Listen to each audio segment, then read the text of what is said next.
Maqtanchoq quyon.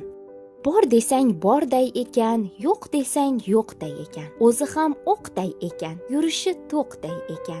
Ammo ko'zi och ekan, ko'rsang undan qoch ekan. Kunlarning birida ana shu och tulki o'rmonda izg'ib yurib, nimani tutib yesam deb ko'zlari olazarak bo'lib turganda, archalar tagida o'ynoqlab yurgan qo'zichoq olmaxon va quyonni ko'rib qolibdi. Ular tulkini ko'rib endi qochaman deganida, u epchillik bilan yo'lni to'sibdi. O'zini do'stdek tutib, muloyimlik bilan: "Xo'sh, azizlarim, aytingchi, dunyoda nimaning go'shti shirinroq? Shu savolimga to'g'ri javob bersangiz, sizlarni qo'yib yuboraman", debdi. Qo'zichoqqa onasi tulkidan uzoqroq yur deb tayinlagan ekan. Tulkining bu savoliga qo'zichoq hozir javoblik bilan: "Qaysi hayvonning go'shti totli bo'lishini oyim bilar edi", deganicha yugurib ketibdi. Qo'zichoq shu ketganicha qorasini ham ko'rsatmabdi. Tulkiga qo'zichoqning bu ishi juda alam qilibdi. Ammo qo'zichoqqa aldanib qolganini bildirmaslik uchun qo'zichoqning onasi ham dunyoda eng shirin go'sht nimaniki ekanini bilmasa kerak. Aks holda u shu paytgacha kelar edi,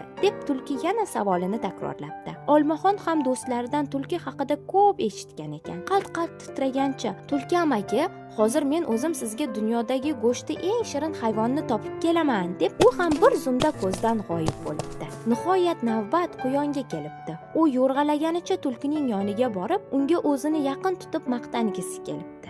Aytishlaricha, qo'zichoqning ham, olmaxonning ham go'shti juda mazali bo'lar ekan. Ular chamamda sizni aldab ketishdi. Orqasidan quvlasangiz bir zumda yetasiz. Quv tepalik yonidagi qarag'ay kavagida olmaxon, undan naridagi o'tloqzorda qo'zichoq yashaydi, debdi maqtanchoq quyon, o'zini hamma narsadan xabardor ko'rsatib. Quyon bu gaplarni aytib tugatgunicha tulkining tomog'idan g'ibba bo'g'ib qulog'iga shivirlabdi: "Sen ham topa olmading. Dunyoda tulkining panjasiga tushgan hayvonning go'shtidan shirinrog'i yo'q. Axir bejiz aytishmagan, uzoqdagi quyruqdan yaqindagi o'pka yaxshi". U shunday deb endi quyonni yemoqchi bo'lgan ekan, olmaxon bilan qo'zichoq do'stlarini yordamga chaqirib, uni tulkining changalidan qutqarib qolishibdi.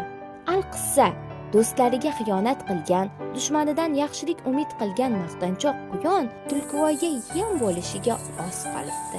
Lekin yaxshiyamki do'stlar yordamga kelib, ertagimiz yaxshilik bilan tamom bo'libdi. Keyingi ertaklarda ko'rishguncha, xayr bolajonlar.